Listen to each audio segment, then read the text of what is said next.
ఒక మంచి ఇల్లు ఉండాలని ఎవరికైనా కోరిక ఉంటుంది కదా. అలాగే మాకు కూడా ఒక మంచి డ్రీమ్ హౌస్ ఉండే. చిన్నప్పటి నుంచి ఒక మంచి ఇల్లు కట్టుకోవాలి అనే ఒక ఆశ ఉండేది. అలా మా అన్నయ్య మాకు ఒక మంచి ఇల్లు అయితే కట్టించాడు.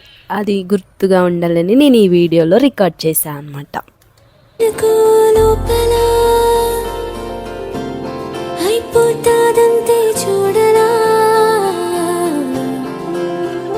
వెనకే నీ కలా రావాల్సిందే నీడలా